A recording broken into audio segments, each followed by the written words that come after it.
Queremos construir una nueva Colombia. Empezó la odisea para el gobierno ecuatoriano. ¿A quién, señor de la Plaza, mendiga para que le devuelvan un centavo? Ellos le ganaron al pesimismo, pero no pudieron vencer a la muerte.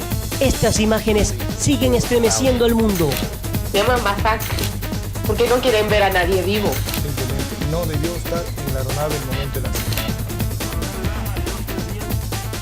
¿Cómo están, amigos televidentes? Soy José Toledo. Bienvenidos a Hechos y Huellas. Estos son los temas que les hemos preparado para esta semana. Golpe al narcotráfico. El decomiso de drogas se duplicó en el primer trimestre del 2012.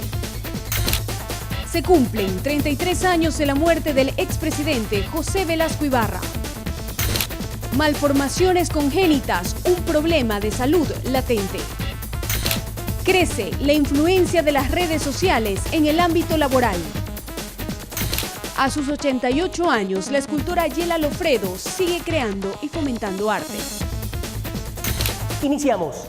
26 toneladas de droga fueron decomisadas en el 2011 en el Ecuador. Casi el 50% del alcaloide fue aprehendido en la provincia del Guayas, donde ya se registra un decomiso de 7 toneladas de estupefacientes en lo que va de este año. Conozcamos algunos golpes al narcotráfico registrados en los últimos meses.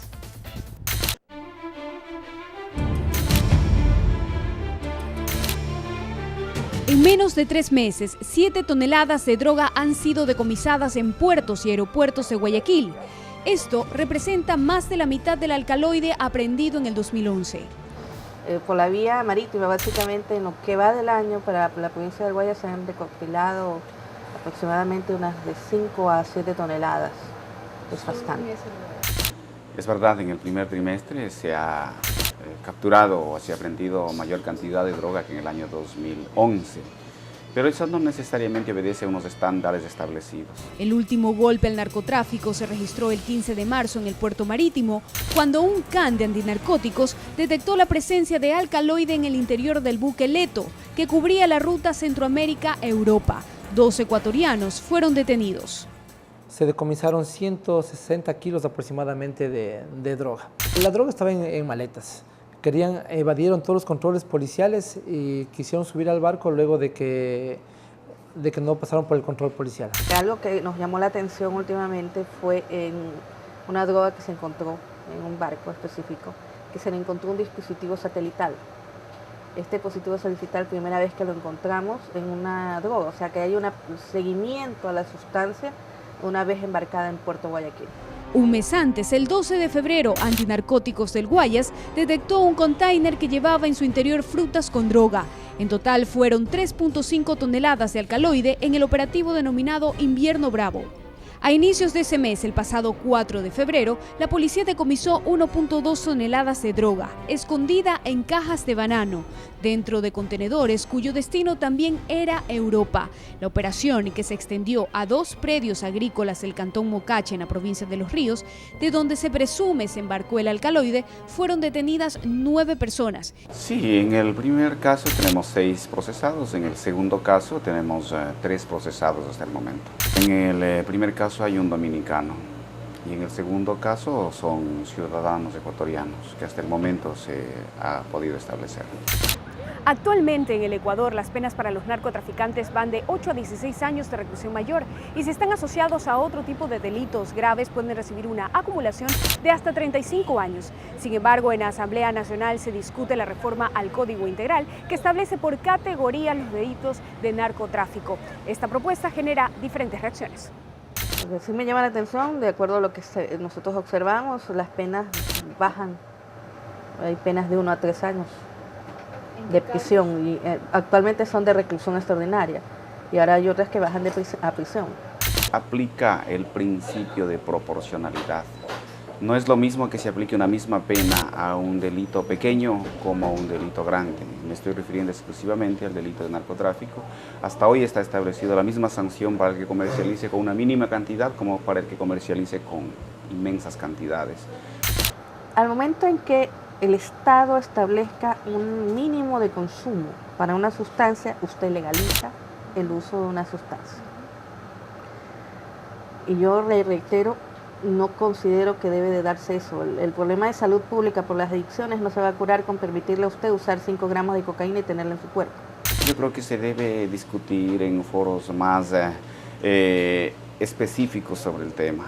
Yo puedo tener mi criterio técnico como abogado, yo puedo tener mi criterio técnico como agente fiscal. Los agentes fiscales no podemos estar de acuerdo que la acción punitiva del Estado quede en una cuestión simple y llanamente como un discurso. En el 2012 se han registrado 358 decomisos de droga en Correos, 154 operativos en el aeropuerto y 22 en el puerto marítimo de Guayaquil. Los destinos del alcaloide cubren casi todas las rutas aéreas y marítimas de los continentes.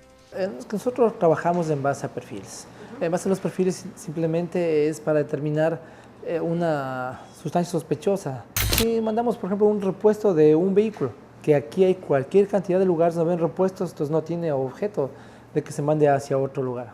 En torno al microtráfico, es decir, al expendio de alcaloide en menores cantidades, las autoridades apuntan a la prevención del consumo de drogas, en entidades educativas principalmente, para que este problema social empiece su proceso de desaceleración.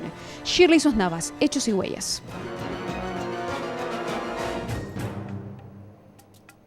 Como vimos, las labores de inteligencia tienen un papel fundamental en el decomiso de la droga frente a las innovadoras formas de camuflar el alcaloide en puertos, aeropuertos y couriers. Cambiamos de tema. Entre los mandatarios más destacados y polémicos de nuestro país se encuentra José María Velasco Ibarra, escritor, orador y jurisconsulto, quien logró una hazaña que la historia de nuestro país nunca más ha vuelto a ver: lucir la banda de presidente por 5 ocasiones. Conozcamos la vida y trayectoria de este personaje que con inolvidables hechos marcó huellas en el Ecuador. ¿Queréis revolución? Hacedla primero dentro de vuestras almas. El amor a la humanidad, el amor a la patria, la constancia, el saber luchar, el saber hacer sacrificios todos los días, sin amilanarse, sin amilanarse. Esa es la revolución. José María Velasco Ibarra fue presidente del Ecuador por elección popular en 5 ocasiones y jefe supremo en 2.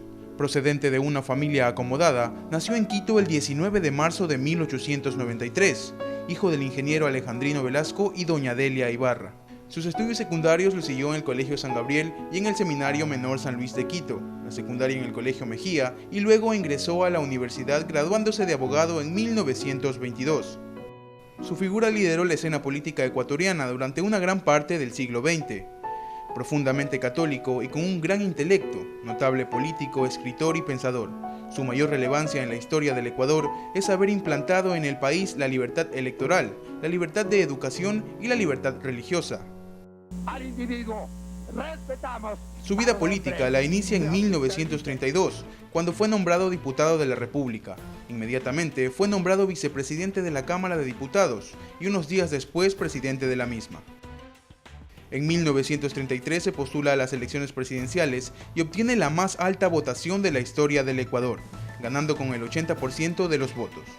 En su primer periodo fue derrocado por los militares y desterrado a Colombia y luego a Buenos Aires. En años posteriores se presentó a las elecciones en 1939, siendo derrotado por estrecho margen por el candidato del Partido Liberal Radical Carlos Arroyo del Río. Acusando fraude, trama un golpe de Estado con pilotos de la base aérea de Salinas.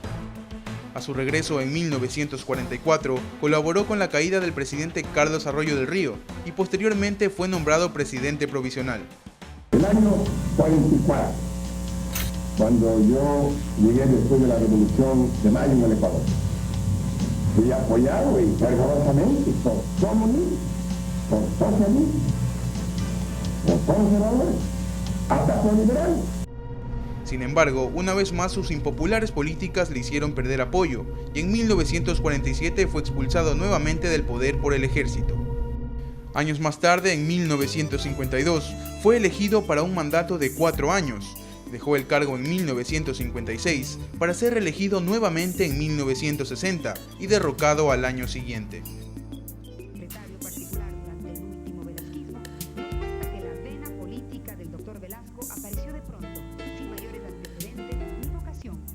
Desde entonces vivió exiliado en Argentina hasta un mes antes de su muerte, en que regresó a Ecuador. Bajo el lema "Vengo a meditar y morir", Velasco Ibarra marcó su regreso al país y un mes después, el 30 de marzo de 1979, falleció en la ciudad de Quito. José María Velasco Ibarra fue sin duda un personaje que dejó una huella inolvidable en el accionar político de nuestro país. Con su innegable fortaleza de palabra y enérgico mandato, marcó un precedente en la historia nacional. Ultrajarnos, porque nosotros queremos la justicia para con el pueblo ecuatoriano. Nosotros tendremos mano fuerte para imponer en la práctica la razón y la justicia. Los periodos presidenciales de Velasco Ibarra se caracterizaron por traer consigo una serie de medidas drásticas que modificaron el marco político y legal en nuestro país, apoyándose en su facilidad de persuasión mediante la palabra y la fortaleza de sus discursos. Nos vamos al corte, ya regresamos con más de Hechos y Huellas.